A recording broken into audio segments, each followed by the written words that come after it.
लाल परी झिटियंका बन रही थी लाल परी। हीटर की आड़ में कभी अपने लाल गाल दिखा रही तो कभी अपने बाल लाल दिखा रही थी। दिखाना क्या चाह रही थी, करना क्या चाह रही थी मोहतरमा, ये भी बता देती तो थोड़ा ज़्यादा बेहतर हो जाता। अब हम लोग सोच रहे हैं यार जी ये बाल में कलर कराई है का। एकदम से जब मैंने देखा तो यही सोचा भाई हैं लेकिन जब देखा कि हाँ हीटर जल रहा है, उसमें मैडम की स्किन एकदम पिंक पिंक दिख रही थी। हमने कहा oh my god Pinky madam, लाल परी बनी हैं आप। ओ माय गॉड लाल परी। तो लाल परी को देख के मैंने ना कुछ ज़्यादा ही बातें करनी है। चलो शुरू करते हैं आज का रंगारंग कार्यक्रम। और दोस्तों ये जो लाल परी का वीडियो है, इस वीडियो का जब मैंने टाइटल देखा तो मैं दंग रह गई। मैंने कहा है ये कैसा टाइटल है। टाइटल का नाम था ब्लॉग। मतलब ब्लॉग तो ब्लॉग होता है ना, आपको भी पता है ब्लॉग को ब्लॉग ही बोलते हैं, लेकिन ब्लॉग का कुछ टाइटल होता है। दीदी ने सीधे सीधे ब्लॉग का टाइटल ही डाल दिया ब्लॉग। अरे भैया इतनी इंटेलिजेंट, इतनी का ही बोले, ये कोई और नहीं कर सकता क्रिएटिव काम, ये बुद्धिजीवी की बीवी ही कर सकती है और हमारी मम्मी जी की औलादें ही कर सकती हैं इस प्रकार के क्रिएटिव वर्क। तो हे एवरीवन, एक बार फिर से आप सभी का स्वागत है। सबसे पहले आपको करना है लाइक। लाल परी इसके बाल जो हैं उसकी खाल आज हम निकालेंगे, मचाएंगे नैका नैका बवाल। लेकिन सबसे ज़्यादा मुझे बैड फील हुआ आंटी जी के लिए, है ना। आंटी जी जिस तरीके से उनको चोट लगी है भाई साहब, मुझे बहुत बुरा लगा। उनको कैसे हुआ, क्या हुआ, ये भी समझ में नहीं आया। लेकिन जब हमने देखा वीडियो कंचन का, जिसने जिसने कंचन का वीडियो देखा होगा उनको पता चल ही गया होगा, है ना। जो कंचन का चैनल है उसमें उसने दिखाया कि मम्मी जी के कैसे क्या चोट वोट लग गए है ना। सडनली मम्मी के पास जाना पड़ा क्योंकि, और उसके करके डॉट डॉट डॉट, है ना। तो पता चला उसने जब बताया कि भाई मम्मी एकदम से गिर पड़े या फिर कैसे क्या हो, मम्मी को कुछ भी याद ही नहीं है। क्यों क्यों नहीं याद है? अब शायद बीपी लो की वजह से ऐसा कुछ हुआ दोस्तों। उसने बताया भी कि मम्मी बीमार है, लेकिन भाई मैं तो यही कहूँगी कि मम्मी का अच्छे से टेक केयर करो यार। सबसे ज़्यादा मैं कहूँगी कि एक अब हाउस हेल्पर रख लो, बहुत हो गया। क्योंकि एक एज हो चुकी है। मम्मी जी का ये हाल देख के हम सबको बहुत पीड़ा हुई। है ना। क्या हो गया था ये, मैंने इतना लगता है कि सट भी लगी हुई है। नहीं अजे स्वेलिंग थी कल, थोड़ा निशान भी बन गया ना। ते सिर ते भी हैगी, पता नहीं बीपी वगैरह हो गया ना। काफियां पईयां मेरियां। मैंने तभी बोला कुछ नहीं खाना, रेस्ट कर लो आप। खाना तो मैंने खा के ही खड़ना पड़ा। कोई बात नहीं, ध्यान रखो। तो अभी मैं बना रही थी इधर राइस, तड़का लगा रही हूँ। तो मम्मी के लग चुकी है सर में चोट, और शायद यहाँ पर भी उन्होंने दिखाया था। कैसे हुआ, क्या हुआ, जो भी है, बस मैं यही कहना चाहूँगी कि अब इस घर में बहुत ज़्यादा सेकंड पर्सन की ज़रूरत है। नास पीटी, वैसे तो तू कहती है सबका, सबके सुख में सुख रहो, सबके दुख में दुखी रहो, इंसानियत अपने अंदर ज़िंदा रखो। अभी 2-3 दिन पहले तूने अंकुश को लताड़ लगाई थी कि उसने तुम्हारी भावनाओं को गलत समझा, तुमने कुछ और बोला पर उसने समझा कुछ और। तो मैं तुमसे एक विनम्र निवेदन करना चाह रही हूँ, कृपया करके तुम मेरी भावनाओं को बिल्कुल सही समझो। और जो मेरी भावनाएं हैं वो यही हैं कि बहन हो, या तो उस घर में मुक्ति दे दो, या तो जो तुमको डिसीजन लेना है वो ले लो। कम से कम अपने अंदर इंसानियत ज़िंदा रखो। बदला लेने के चक्कर में उस बुज़ुर्ग महिला को और परेशान ना करो। कम से कम कोई वो नेक्स्ट स्टेप पे आगे जा सकें, उनको शादी शुदी जो करना है, नेक्स्ट स्टेप अपनी लाइफ में जो करना है वो कर सकें। इस प्रकार की कृपया करके हरकतें ना करें। प्रीतिन जिज्जी आपसे विनम्र निवेदन है, बहुत ही ज़्यादा अच्छे से निवेदन है, हाथ जोड़ के निवेदन है। तो मैं तो यही कहना चाहूँगी कि देखो प्रीतिन, विनम्र निवेदन है हाथ जोड़ के, और ये स्क्रिप्टेड वाला नहीं, वीडियो के लिए नहीं, व्यूज़ के लिए नहीं। कृपया करके इस बुजुर्ग महिला को थोड़ा सा यार, थोड़ा सा दया करो, है ना। ज़्यादा तुम दया नहीं कर सकती तो थोड़ी से करो, क्योंकि बहुत ज़्यादा ज़रूरी है यार। वो अब काफ़ी बीमार होने लगी हैं। एक एज होती, तुम्हारी अम्मा तो हियाँ सुबह खाए पी के घूम के मंडराए रही। चलो ठीक है, तुम लोग उनको ऐश करा रहे हो, वो कर रही हैं, पर यहाँ पर बदला लेने की भावना से, अंकुश से बदला लेना है तो तुम कोई दूसरा तरीका ढूंढ लो, पर माता जी को मुक्त कर दो। सीरियसली मैं बोल रही हूँ, उस लेडी ने ऑलरेडी बहुत झेल लिया है तुम्हारे चक्कर में। मोहतरमा, इंसानियत जिंदा रखें। आपने अभी 2-3 दिन पहले ही गुहार लगाई है, तो मैंने उसी को ज़्यादा दूर भी नहीं हुआ है। पहले तो लोग यही कह रहे थे कि अपनी बहन से बोलो इंसानियत ज़िंदा रखे। उसके ससुराल पक्ष में इतनी बड़ी घटना हो गई, जेठ जी का बेटा चला गया, लेकिन उसने इंसानियत ज़िंदा नहीं रखी। उसने जो करा है किसी से छुपा नहीं है। देखो, सबको पता है कि क्या हुआ है क्या नहीं हुआ है, ठीक है। लेकिन अब वो तो बात आई गई हो गई है, उस पे उसके कान पे जू नहीं रहेगी, और वो अपने ही धुन में है, अपनी ही फ्लो में है। लोगों ने उसको कितना गरियाया, किस लेवल पे गरियाया, पर क्या वो चीज़ आगे बढ़ पाई? नहीं, बिल्कुल भी नहीं बढ़ पाई। उसने दो दुख के शब्द व्यक्त नहीं करे, ना उस माता पिता के लिए, ना ही उस बच्चे के लिए। हाँ, सर्जरी के लिए उसने अपनी सास की, जेठानी, देवरानी जो भी है, उनकी सर्जरी को लेकर कई बार विश्लेषण किया, अपने दुखों को लेकर रोना रोया, कितनी बीमार हूँ मैं, कितनी लाचार हूँ, इन सारी चीज़ों के बारे में उसने बात करी। लेकिन जहाँ बात करनी चाहिए थी वहाँ पर उसने बात नहीं करी। यही सच है, ठीक है।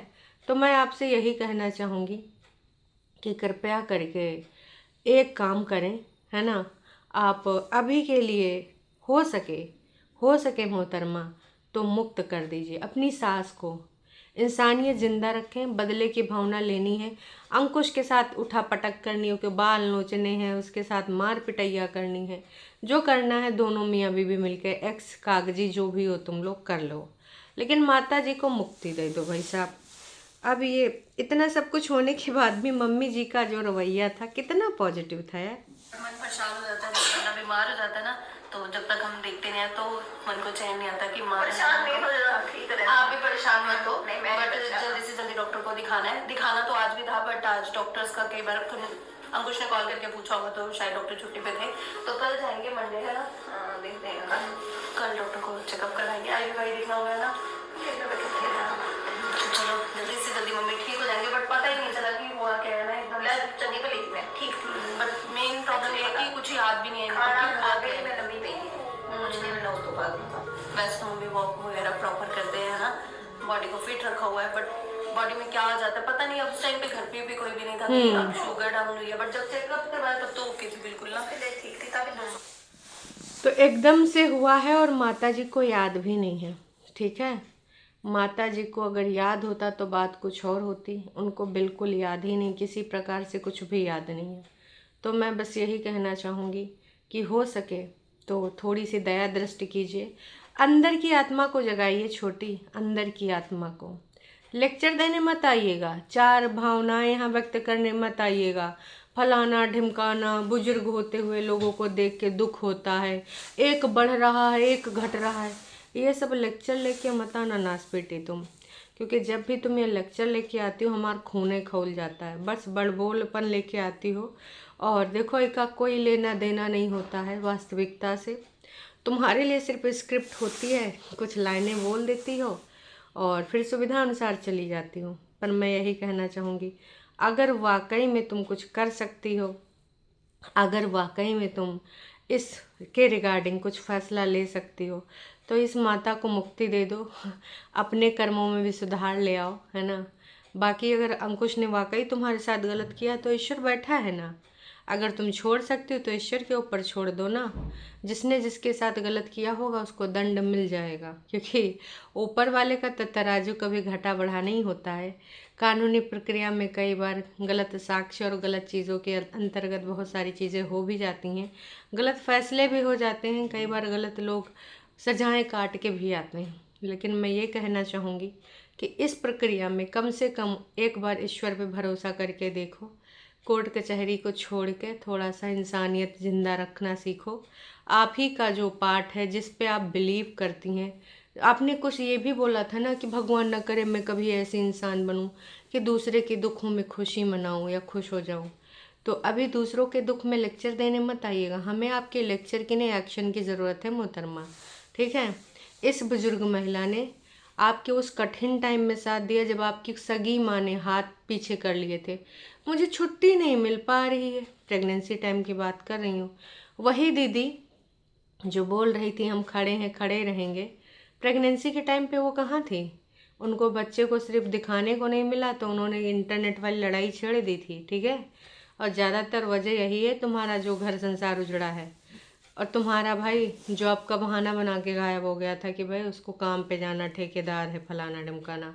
उस टाइम तुमने खुद प्रेफर किया था कि तुम मायके में तुम्हारी कोई देखभाल नहीं कर पाएगा, तुम ससुराल ही रहोगी। याद आया? तो बस थोड़ा सा ध्यान दीजिए। कहते हैं प्रेग्नेंट लेडी अपने साथ हुआ बर्ताव कभी नहीं भूलती। प्रेगनेंसी के दौरान उसके साथ किसने किस प्रकार का बर्ताव किया है। तो आई थिंक अब तुम्हारा टर्न है, थोड़ा सा इंसानियत जिंदा रखिए। ये मशीना ज्यादा नहीं दसदियां, बट ये मुझे लग रहा है कि जैसे गिरे हो आप कह रहे हो, याद नहीं है ना, ये भी है ना ना, तो घर में कैमरे हो ना तब चेक कर सकते थे कि उस टाइम पे हुआ क्या है ना नन्नू? तो चलिए अभी टाइम हो रहा है जाने का। मैं और अनवित आए हुए थे तो अभी निकलते हैं घर के लिए। मिलते हैं नेक्स्ट नए ब्लॉग के साथ, तब तक के लिए कल आप चेक करवाने चले जाना है। जाने का मन तो नहीं करता, बट जाने का मन करे या ना करे पर जाना पड़ता है। और मैं यही कहना चाहूँगी अंकुश से कि मम्मी जी का खास कर ध्यान रखो और एक केयर टेकर रखो, ठीक है। रखना ही चाहिए तुम्हें, ठीक है, अच्छे से। उन्होंने तुम्हारा, कंचन का, जिसका जिसका करना था, जो डिज़र्व भी नहीं करते थे उनका भी किया है। आज वो भले कभी मम्मी जी का नाम न लें पर उनका भी किया है। अब तुम लोगों का टर्न है यार। माता पिता बच्चों के समान होते हैं बुजुर्ग जब हो जाते हैं। तो मैं यही कहूँगी कि जितना उनके लिए कर सकते हो। तुमने ऐसे ऐसे लीचड़ लोगों के लिए किया है ना जो डिज़र्व ही नहीं करते थे, और उनके लिए तुम बिछ गए थे। तो अगर बिछना ही है तो माता पिताजी के लिए बिछो, है ना। मम्मी के लिए, वो तो तुम्हारे माता भी हैं पिता भी हैं। कितने भी दुख तकलीफ में हो, कहीं से भी आए हों, कभी भी उफ नहीं करते हैं, कभी भी उफ नहीं करते हैं। मैं तो देख के हैरान हो जाती हूँ कि कभी कोई शिकायत नहीं, कभी कोई बदले की भावना नहीं। कोई उनको कुछ भी बोले बस उनके चेहरे पे एक पॉजिटिव मुस्कान रहती है। तुम्हारी बहन के साथ भी यही है कि भैया कितने लोगों ने उसको क्या क्या नहीं बोला है, पर वो पॉजिटिव ऑरा के साथ ही हमेशा आई है। भले एक आध बार आंटी जी को चप्पल दिखाया था बिल के साथ। तो कभी कभी ना जब पानी सर के ऊपर जाए तो थोड़ा तो परफॉर्मेंस दे ही देनी चाहिए, वो परफॉर्मेंस ज़रूरी होती है। तो भ्राताश्री हैं, एक से थोड़ा सा ना अपने अंदर कुछ बदलाव लेके आओ और मम्मी के लिए एक हेल्पर लगा दो। तमीज़ से बता रहे हैं, साफ है साफ, धमकी समझ लो या जो समझ लो। और मम्मी जी का बढ़िया चेकअप कराओ, जो कराना है कराओ। कैमरा अगर लग सकते हैं तो कैमरा लगाओ, जहाँ जहाँ लगा सकते हो, किचन में, ड्राइंग रूम में, है ना। बहुत ज़्यादा ज़रूरी है। एटलीस्ट कहीं तुम बाहर हो, जो कि देखो तुम्हें तुम्हारी कागजी भी दौड़ाएगी ही दौड़ाएगी। कोर्ट कचहरी फलाना ढिमकाना, नया कुछ कर दे तो और कुछ नया तराना छिड़ जाएगा। तो एटलीस्ट मम्मी के ऊपर नज़रें तो रख सकते हो कैमरे के माध्यम से। तो निवेदन है भाई जी, ये वाले विचारों पे, इन वाले पॉइंट्स पे थोड़ा सा प्रकाश डालो। थोड़ा सा अपना जो है ज़रूरी है, बहुत ज़्यादा ज़रूरी है ना। और सिर्फ बातें मत करना, आके यहाँ बातें मत करना, कुछ करके दिखाना। हम लोग सारे के सारे यही देखना चाहते हैं, रिज़ल्ट। मुझे कोई भी स्पीच नहीं चाहिए इस बारे में, क्योंकि आंटी जी को लेकर स्पीच नहीं चाहिए। उस बंदी ने कभी कभी कभी कभी कभी भी ऐसा, ठीक है हम सारे इंसान हैं, मैं नहीं कह रही हूँ वो एकदम परफेक्ट होंगी, उनको भी गुस्सा आती होगी, कभी भी गुस्से में हो सकता है ऐसी वैसी कुछ बातें बोली हों। तो इंसान है तो इंसानियत वाली चीज़ें रखेंगे ही। और इंसान में कमियां भी होती हैं, क्रोध, लोभ, मोह, माया, ये सब होता है। किसी में कम होता है, किसी में ज़्यादा होता है।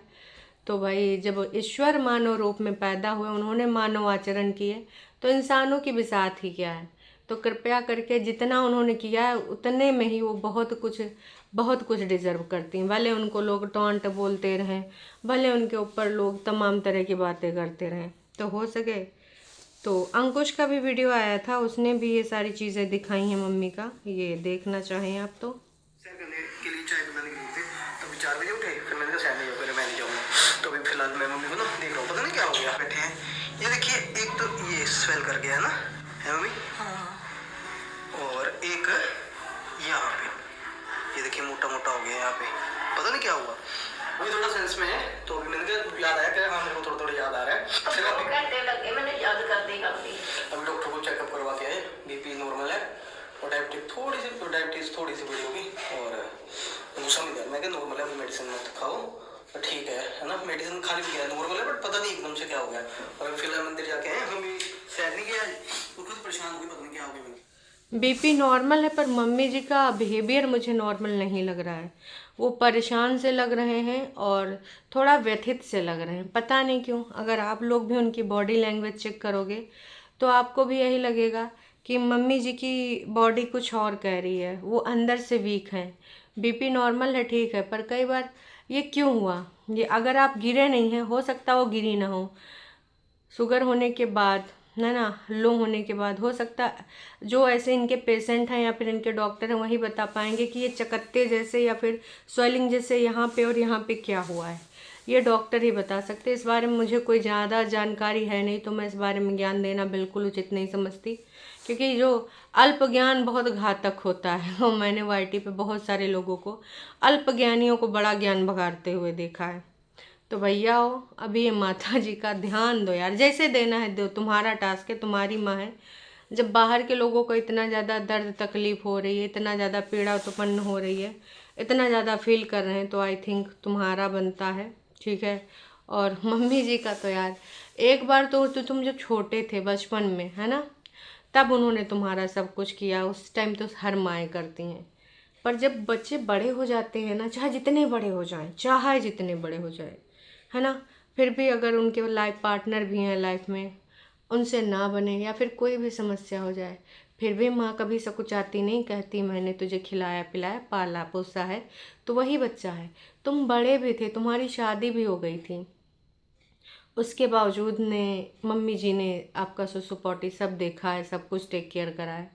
तो भाई बहुत सारी चीज़ें यार, वैसे भी एक माँ का आप कभी भी लाइफ में एहसान नहीं उतार सकते हो।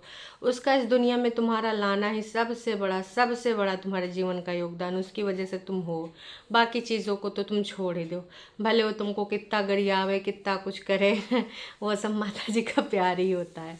सबकी मम्मियाँ ऐसी ही होती हैं, पर तुम्हारी मम्मी बिल्कुल बहुत अच्छी है, जो अभी तक इतना सब कुछ होने के बावजूद भी तुम्हारे कंधे से कंधा मिला के चल रही है। शायद कोई भाई बहन भी इतना ना करता जितना तुम्हारी माँ कर रही है, ठीक है। तो चलो दोस्तों, आप सबको भी अगर इनसे कुछ कहना है तो कृपया करके कहें ज़रूर। मेरा तो भैया यही विनम्र निवेदन है कि कृपया करके, हाँ ये कौन नास पीटा, किसी ने लिखा है परेतिन को ले आओ भाई प्लीज़। काहे परेतिन को काहे ले आए, ताकि परेतिन यहाँ पर आके आला करन और मचाएं, मम्मी जी का जीना और हराम कर दें। परेतिन अगर यही लायक होती ना, तो मम्मी जी को बीमारी में छोड़ के गई थी अपना लहंगा और लत्ता उठा के, कि हम बच्चा देखें कि घर देखें कि माता जी को देखें, हैं। तो माता जी को अगर इतना होता तो लहंगा उठा के चली भी आती कि मेरी सास है, तुमको नहीं रखना, हम नहीं रहेंगे, पर जब तक ठीक नहीं हो जाएंगे हम नहीं जाएंगे। इतने गट्स हैं उस पर, इतनी नासपीटी के अंदर, बस लेक्चर देने को दे दो तो लेक्चर देने आ जाएगी। प्रेतिन को ले आओ, कैसे लोग होते हैं जो कहते हैं प्रेतिन को ले आओ, मतलब कमाल है भाई साहब। मुझे बहुत अजीब लगता है अभी भी ट्रू वालों की सोच पे, कि क्या चाहते हैं कि मम्मी जी और बीमार हो जाएं और टेंशन में आ जाएं, क्योंकि प्रेतिन ना कल सीखी थी, ना आज सीखी है, ना परसों सीखी है ना। और लेक्चर देने प्रेतिन तो मान न जाना मम्मी जी के इस पे सिचुएशन पे, वरना फिर भैया हम तो आग बबूले हो जाएंगे। बाकी हमारे पैनलिस्ट जो बोलेंगे वो तो बुलवाई करेंगे। चलो दोस्तों, फिर मिलेंगे लाइव में।